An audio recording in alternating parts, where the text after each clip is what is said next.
Vamos falar mais sobre o depoimento de hoje, o balanço que nós temos até agora da semana, de todas as investigações no âmbito da CPI. Estamos em contato agora com o Paulo Pozonoff, que é comentarista aqui da PAN. Paulo, boa tarde. Boa tarde, Denise. Tudo bom? Bom, Paulo, fica até difícil a gente entender todo esse enrosco envolvendo vários nomes que passaram por aquele jantar, que teriam se encontrado por acaso. Agora, esse o depoente de hoje fala em oferta aí de uma comissão, né, que não seria propina. Nós vimos até os senadores dando risada do nome, da forma como ele estava tratando em relação a isso. E nós estamos vendo que senadores governistas tentam aquela posição de que não houve corrupção porque a compra não foi concretizada. Agora tinha muito enrosco antes, não é? Denise, eu confesso para você que eu estou aqui assistindo, estava assistindo aqui esse depoimento e estava até comentando com os amigos, estava com o coração meio partido, assim. Porque esse depoente é um depoente que dá uma certa pena. A gente vê aí que esse caso todo da Davat, ele já não tinha, né, uma espinha muito ereta. E, de repente, a gente vê esse caso, ele realmente não passa de um trambique ali que parece que não deu muito certo. Eu confesso para você que eu estou aqui com bastante pena do depoente, que dá para ver que ele passava ali por um momento de dificuldade e, de repente, ele viu nessa possibilidade aí de armar um negócio com o Estado brasileiro, ele viu nisso, sei lá, que ele ganhou na Mega Sena. É bastante triste também. Eu não estou sendo aqui sarcástico ao falar disso, eu acho triste mesmo.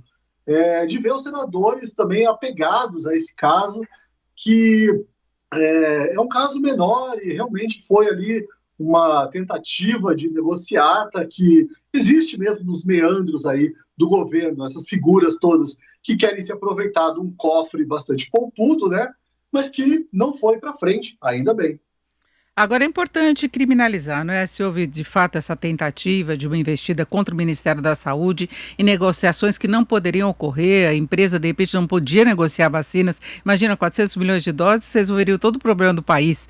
Então teve negociações prévias à aprovação das vacinas, sem garantias, documentos em datas diferentes, tinha toda uma confusão e envolvia alguns integrantes do Ministério da Saúde. Esse que é o ponto que eu acho que tem que ser muito investigado, porque de repente ainda tem um canal no Ministério da Saúde para que se cometa irregularidades, né? E a questão de punir mesmo, é um histórico que nós temos no Brasil desses grupinhos que tentam se aproveitar da máquina pública, né? E se aproveitar no momento de pandemia é muito mais grave. Não, com certeza, e acho que, bem, mas não sei se isso caberia aí à CPI investigar agora esses funcionários todos, esses nomes todos citados. Uma coisa que me chamou bastante a atenção no depoimento é que o Cristiano, né, ele cita muitas patentes aí das Forças Armadas. Imagino que isso tem algum tipo de implicação nos próximos dias. Com certeza a gente tem que investigar esses funcionários aí, não sei se comissionados ou de carreira, que tentam, sempre encontram uma brechinha, né, malandramente, para se aproveitar do Estado brasileiro, ainda mais no momento de pandemia. Mas esse caso realmente da Davat, envolvendo aí alta esfera da administração e até o presidente, eu acredito que ele não se mantém, esse discurso, essa narrativa, ela não vai conseguir se manter nas próximas semanas. A questão que tinha muitos integrantes também militares do Ministério da Saúde, que é uma coisa que se questionou desde o começo, né, pela falta de experiência. O próprio ministro Pazuello, ex-ministro, ele não tinha a menor experiência, se falava em logística, até em logística ele foi um desastre, não é? Então acaba tendo esse envolvimento, que é uma coisa até que se questiona da participação de militares da ativa no Ministério, não é? É uma situação que está colocada e não necessariamente por mérito, por experiência, não é? Eu acho que é uma preocupação, né, das Forças Armadas. Recentemente, aí, a gente teve uma pesquisa que mostra que a população confia bastante ainda nas Forças Armadas, e eu acho que é uma preocupação deles, né, não permitir que essa relação aí promíscua manche o nome das Forças Armadas nesse momento aí de pandemia. Agora, Paulo, nós devemos ter uma interrupção dos trabalhos, tudo indica que haverá aprovação da LDO, aí o Congresso pode entrar em recesso e junto entra também a CPI. A CPI falou em trabalhar na documentação que já foi disponibilizada por vários órgãos, todo esse material que daria suporte para as denúncias que estão sendo discutidas nos depoimentos, não é? Mas você vê um esvaziamento depois, você acha que ela pode ganhar força? O que você espera, já que a prorrogação foi decidida? Olha, Denise, desse assunto da Davat, eu acho que é um assunto aí que vai perder força realmente. E como a gente tem falado muito aqui que essa é a CPI do improviso, então acredito que nos próximos dias os senadores aí da oposição, principalmente, terão de encontrar um outro veio aí nessa grande mina que é a CPI, no qual eles vão ter que apostar todas as suas fichas. Talvez, retomando, o próximo veio a ser explorado pela CPI seja a relação do governo com o deputado Ricardo Barros, né, essa velha história que também tem relação com o caso da VAT, mas aí já tangencia um pouco esse caso do $1 de propina que realmente não se manteve. Então a CPI, com certeza, de improviso, a gente pode ficar tranquilo que daqui a pouco, semana que vem, ou antes disso, eles já devem encontrar aí um novo ângulo para lançar os seus holofotes alvissareiros aí para tentar derrubar o governo, que é o que eles tanto querem. Mas eu falava dessa confusão toda porque são duas negociações em paralelo que parece que se tentou levar adiante. De um lado da vacina da AstraZeneca e de outro da Covaxin, né, que o Ministério da Saúde disse que nem vai precisar, porque já tem os contratos firmados com outras vacinas que têm já a aprovação da Anvisa e que estão sendo utilizadas aí no encaminhamento, no avanço da vacinação aqui no Brasil. Então, foi tudo para nada, né? Mas houve essa tentativa de se colocar a Covaxin também.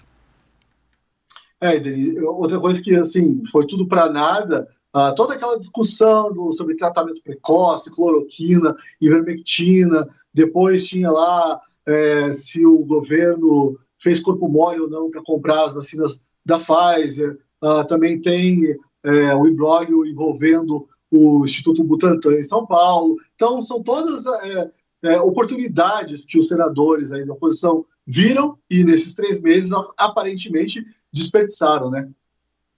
Agora, Paulo, eu queria citar um outro assunto com você. Eu não sei se você acompanhou, que está em andamento aí a votação da LDO, essa questão de os parlamentares incluírem aí muitos recursos para a campanha eleitoral, que pode chegar a 5,7 bilhões, quase triplica o valor aplicado nas eleições de 2020, né?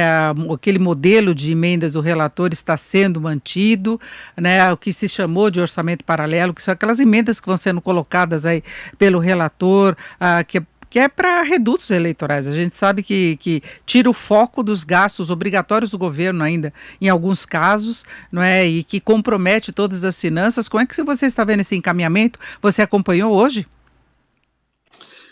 A gente fala muito de pandemia, né? E o orçamento, o Brasil tem um rombo aí já há alguns anos, tem um déficit anual bastante grande.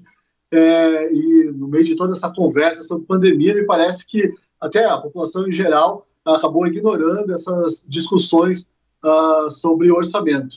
Esse orçamento paralelo aí foi também uma narrativa que houve uma tentativa de emplacar um grande escândalo, a gente tem essa volúpia do escândalo, né, de corrupção, não foi para frente.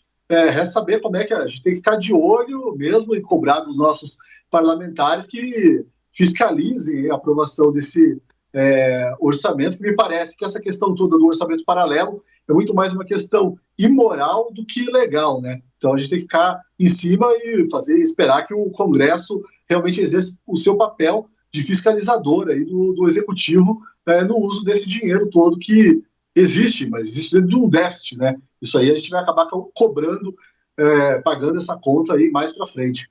A gente vê que quase dobra a verba do fundo eleitoral para 5,7 bilhões, é uma coisa que chama atenção. Aí entram as emendas que vão ser importantíssimas do ano que vem para aquelas inaugurações que a gente vê rodando pelo interior, aquelas grandes obras, e na verdade a gente precisa de foco em gastos obrigatórios do governo. Nós tivemos neste ano toda a polêmica em não se ter verba para censo, se cortar verbas para questões aí prioritárias do governo, cortando verbas em todos os ministérios, até na área da ciência. Não é? E as emendas parlamentares lá sendo colocadas, né? Então, independentemente de alguma ilegalidade, se criou uma fórmula legal para driblar restrições de gastos. E esse gasto aí eleitoral me chama bastante atenção, que vai criar um atrito, né, com essa questão que está em voga do voto auditável, aí, o voto impresso, não sei como chamar exatamente isso, porque um dos argumentos para não se aprovar o voto auditável é o custo disso, e me parece que uma grande parcela da população está disposta a trocar o dinheiro destinado aí ao fundo eleitoral por um dinheiro gasto nessa tecnologia, que evidentemente tem um custo bastante alto. Exatamente. Outra questão que está colocada também, tem toda a polêmica, inclusive Paulo Guedes pode ser convocado a explicar o porquê de o governo ter vetado aquela proposta aprovada para liberação da internet, da assistência mesmo para as crianças, do ensino remoto, toda aquela precariedade que nós vimos desde o começo da pandemia, e foi vetado por falta de verba. E de repente se arranja verba para as emendas parlamentares, mas é a situação que está colocada, né? A gente tem alguns vícios aqui no Brasil que são muito complicados, que se perpetuam, né? São essas tentativas aí de manipulações para se conseguir propina, que é o que se está verificando na CPI, aqueles grupinhos que tentam se aproveitar de momentos aí de gastos, e de outro lado, o próprio Congresso, os parlamentares, cada um defendendo o seu, né? Em 2020, né, a pandemia tirou um pouco o foco disso, tirou bastante, na verdade, o foco do Congresso. Esse orçamento, o orçamento foi votado no meio da confusão toda, teve auxílio emergencial, né, que aumentou aí o déficit público, e isso passou batido, porque evidentemente era uma necessidade, mas esse ano a gente tem que ficar de olho para que o Congresso não se aproveite novamente da confusão toda da pandemia e até da confusão aí da CPI e agora do presidente Bolsonaro internado, né, para de repente aprovar esse tipo de emenda às pressas sem que a população esteja prestando atenção. Exatamente. Hoje a gente tem uma LDO ainda, é uma lei de diretrizes orçamentárias, até a discussão do orçamento vai um longo caminho, eles estão querendo cumprir o cronograma para poder ter o recesso parlamentar, dá até uma esfriada na CPI nesse tempo aí de pausa nos depoimentos, né, Paulo? Mas são temas que não dá para você votar aí nessa correria, não? Não, com certeza não, e a gente tem que ficar bastante atento a isso, porque os nossos parlamentares ali, apesar de todo o discurso, a gente está vendo os senadores, tem todo esse discurso aí de cuidado com a saúde, a gente vê o que eles estão querendo, e os parlamentares também, apesar do bom discurso às vezes, a gente tem que ficar muito atento a isso, as medidas, as medidas que são incluídas nesse orçamento, que tem gastos aí exorbitantes, então, e são cercadas de boas intenções, e que a gente vai ver, elas não têm resultado nenhum. Às vezes não tem nem corrupção envolvida, mas é um gasto, é um desperdício do dinheiro público, movido muitas vezes por ações, mas que realmente são um desastre, no final das contas, no médio e longo prazo. Foco eleitoral mesmo, essa é a grande preocupação que se tem quando você está na véspera de um ano de eleições, né? Então é isso que costuma acontecer. Paulo, muito obrigada pela conversa, Paulo Pozonoff, mais uma vez aqui com a gente no Jornal Jovem Pan. Uma boa tarde para você. Boa tarde, até mais, Denise.